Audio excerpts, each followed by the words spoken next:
15.5 বছর তো আমাদের মুখে তালা ঝুলিয়ে দেওয়া হয়েছিল, আমাদেরকে স্বস্তির সাথে এই সমাজে বসবাস করতে দেওয়া হয়নি।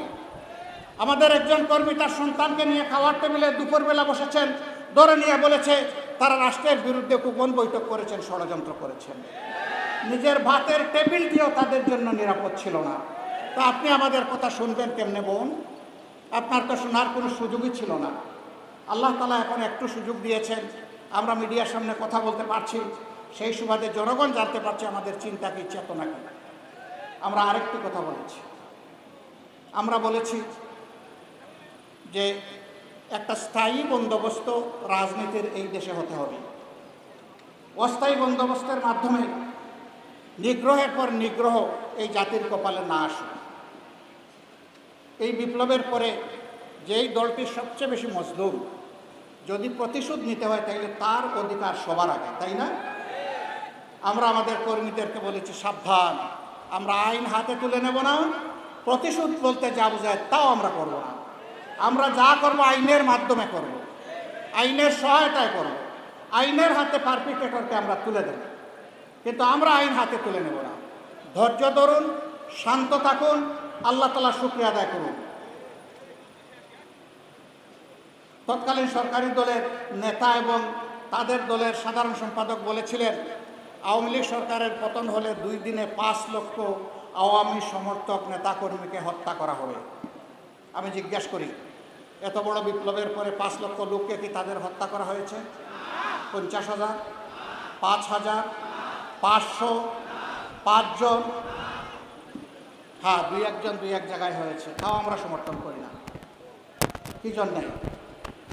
এই বাংলাদেশের মানুষ তারা জুলুম করেছেন, অন্যায় করেছেন, কিন্তু বাংলাদেশের মানুষ জালেম নয়, তারাই জালেম ছিলেন। বাংলাদেশের মানুষ চরম ধৈর্যের মাধ্যমে প্রমাণ করেছে বাংলাদেশ সভ্য এবং মানবিক মূল্যবোধ তারা রাখে, আর তারা উল্টাটা প্রমাণ করেছে। বাংলাদেশ শান্ত আছে, কিন্তু এই শান্ত পরিস্থিতি অনেকে সহ্য হচ্ছে না, অস্থির করে তোলার চেষ্টা করা হচ্ছে দফায় দফায় বিভিন্ন অবস্থায়। আমরা আল্লাহর উপর ভরসা করে বলতে চাই, যেই জাতি জগদ্দল পাথর সরিয়ে দিয়েছে, সেই জাতি পাথরের ছায়াকেও লাথি মেরে সরিয়ে দেওয়ার শক্তি রাখে। আল্লাহ সাহায্য করবেন ইনশাআল্লাহ। এটা আমাদের কোনো শক্তি নয়, আল্লাহর শক্তিতে। আমি আবারও তরুণ যুবকদেরকে স্যালুট জানাই। যে আন্দোলন শুরু হয়েছিল পিলখানায়, আমাদের গর্বিত সেনাবাহিনীর 57 জন চৌকস দেশপ্রেমিক সেনা অফিসারকে হত্যা করার মাধ্যমে তার প্রতিবাদ দিয়ে যে আন্দোলন শুরু হয়েছিল, সেই আন্দোলন তোমাদের হাতে এসে পূর্ণতা পেয়েছে, আলহামদুলিল্লাহ। অনেকে দলীয় ক্রেডিট নিতে চাইবেন, ভাই আমরা চাই না। আমরা যার ক্রেডিট তারই দিতে চাই। আসল ক্রেডিট আল্লাহ তাআলার, আর জমিনে ক্রেডিট আমাদের কলিজার টুকরা সন্তানদের। বিভিন্ন জায়গায় যাই, এই সন্তানরা আসে, এখানেও আছে। এই আন্দোলনের যারা সমন্বয়ক এই জেলায় দায়িত্ব পালন করেছে তারা এখানে আছেন। তো তারা আমার ছবি তুলতে চায়, আমি বলি ছবি এখানে রাখো, তোমার মোবাইলে না রাখলেও চলবে, এই ছবি স্থায়ী ছবি। আমি একজন বুড়া মানুষ, চুল, দাড়ি, ব্রু, ড্রেস সব আমার সাদা, এই মানুষের সাথে ফটো তুলে তোমাদের কি হবে?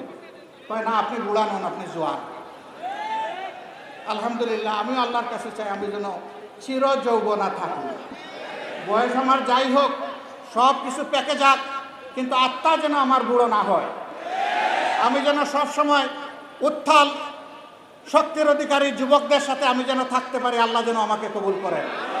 অতএব ঠিকই তোমাদের কথা আমি গ্রহণ করে নিলাম, আমিও যুবক, তোমরাও যুবক। আমরা ইনশাআল্লাহ আল্লাহর দেওয়া যৌবনের এই নিয়ামত, এই শক্তি দিয়ে সকল অন্যায় অসত্যের বিরুদ্ধে চিরদিন আমরা লড়ে যাব ইনশাআল্লাহ।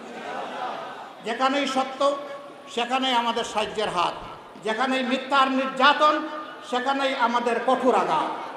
সমান তালে চলবে ইনশাআল্লাহ। আল্লাহ তাআলা এই জাতিকে হেফাজত করুন, রক্ষা করুন।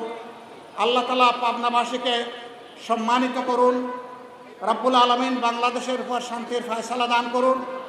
আল্লাহ তাআলা তার রহমতের দরজা বাংলাদেশের জনগণের জন্য খুলে দিন, এবং রব্বুল আলামিন এই জমিন থেকে জুলুমতন্ত্রকে চিরতরে নির্মূল করে দিন। এই সবাই আপনারা কষ্ট করে এসেছেন, কাদাভরা মাঠ, তারপরেও আপনারা দীর্ঘক্ষণ আমাদের সহকর্মীদের এবং আমার বক্তব্য শুনেছেন। আমার বক্তব্যে কেউ আঘাত পেলে আমি তাদের কাছে ক্ষমা চাই, আমাকে ক্ষমা করে দেবেন। আমি মানুষ, ভুল আমারও হতে পারে। আর যদি কোনো কথা মনে হয় যে এই কথাটি তিনি নিজের জন্য বলেননি, প্রিয় জাতির জন্য বলেছেন, তাহলে এই লড়াইয়ে আপনাকেও আমরা পাশে চাই। আপনারা কি আমাদের পাশে থাকবেন ইনশাআল্লাহ? আলহামদুলিল্লাহ।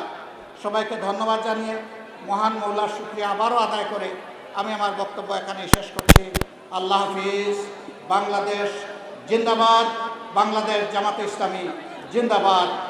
আগস্ট বিপ্লব চিরতরে প্রতিষ্ঠিত হোক। আসসালামু আলাইকুম ওয়া রাহমাতুল্লাহ। সম্মানিত পাবনাবাসী, আমিরে জামাতের বক্তব্যের মাধ্যমে আমাদের আজকের এই সুধী সমাবেশের কার্যক্রম শেষ হলো।